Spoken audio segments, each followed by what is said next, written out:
Buenas tardes, queridos amigos, colegas, compatriotas, público en general. Ante todo, quiero agradecer al Museo Americano de la Diáspora Cubana por la posibilidad de poder presentar este valioso documento sobre una de las tantas aristas del dolor de nuestra isla. Quiero agradecer a Joaquín Gálvez y a La Otra Esquina de las Palabras por la acogida que da a este libro y también agradecer a los colegas Yanicet Rivero y Luis de la Paz por servir de lazarillos en esta presentación a mi querido amigo Manuel Vázquez Portal, ya autor de Ilíada Ediciones, con dos de sus libros, la hermosa antología poética Con tantas lluvias al lomo y ahora con estas tristes pero también hermosas cartas marcadas. Obviamente estoy obligado a explicar la génesis de este libro y diré que surgió como han surgido muchos de los grandes libros de nuestras letras, en una charla entre dos cubanos que se quieren y se admiran, comparten la locura de la literatura, creen todavía empecinadamente en el valor de las palabras y defienden que esas palabras vuelen en libertad.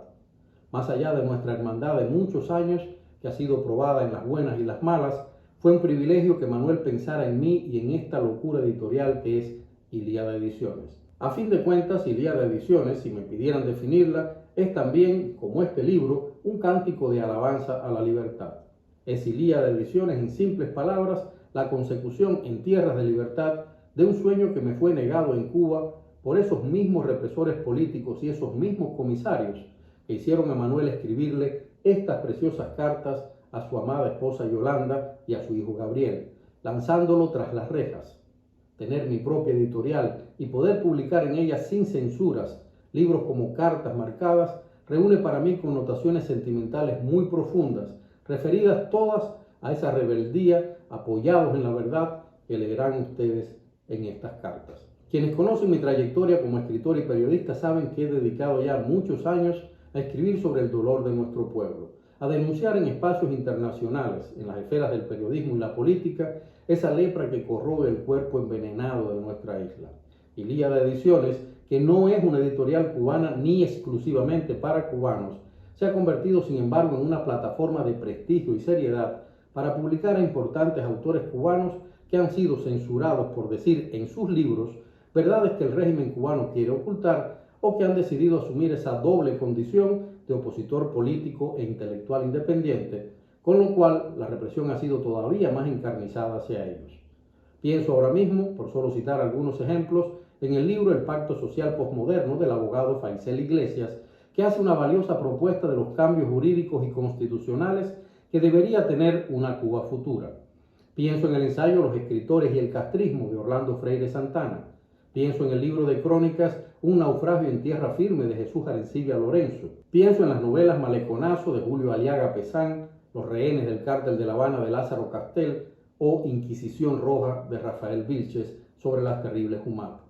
Pienso en la novela testimonial Procesado en el Paraíso, un poeta que vivió la guerra de Ismael Zambra, y pienso en ese fabuloso testimonio, Leviatán, policía política cubana y terror socialista, del joven periodista Joe Suárez, que se alzó con el máximo galardón en el primer premio Ilíada a libros de periodismo independiente escritos en Cuba que convocamos en 2021. Cartas Marcadas, entonces, este libro que hoy presentamos, viene a unirse con un protagonismo especial a ese coro de voces dignas de la intelectualidad que conforman el catálogo de Ilíada Ediciones.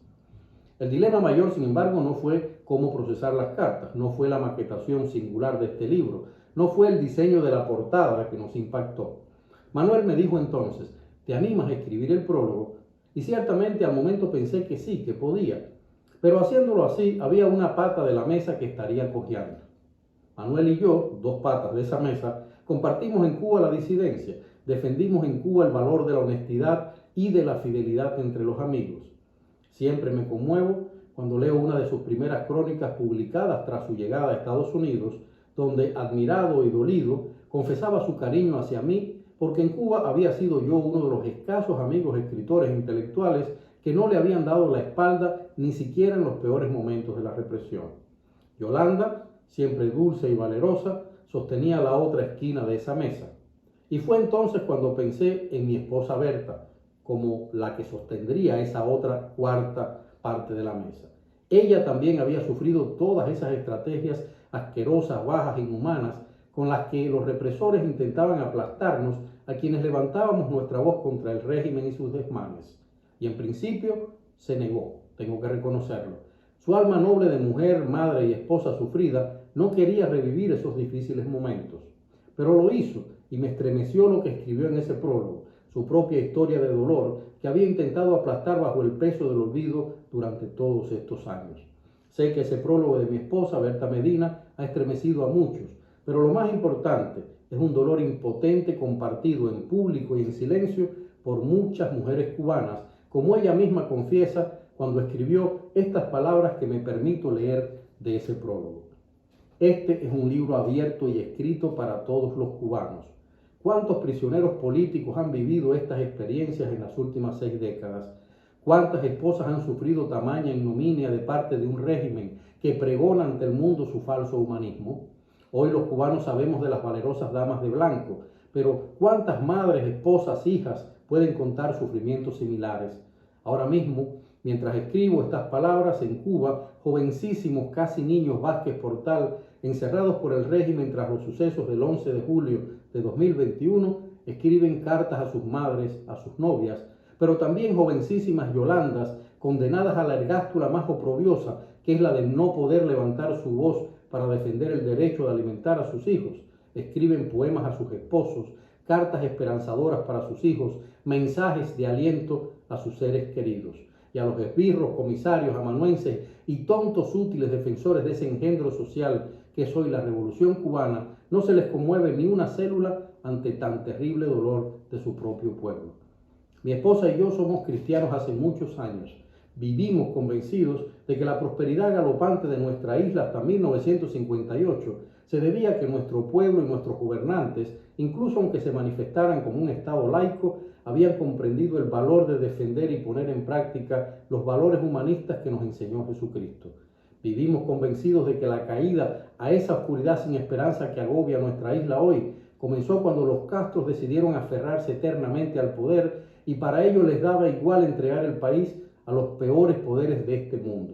En estas cartas, como si Manuel Vázquez Portal las estuviera leyendo en alta voz, escuché las palabras que muchas veces quise decirle a mi esposa Berta, las ideas de dignidad y rebeldía que en cientos de ocasiones quise poner en la cara de aquellos amigos intelectuales que preferían bajar la cabeza y callar y balar como ovejas mansas el discurso que el poder les dictaba. En estas páginas encontré el amor en una de las esencias más poderosas que Dios creó, la familia, ese generador de humanismo y de valores esenciales que no por gusto la dictadura ha intentado siempre destrozar.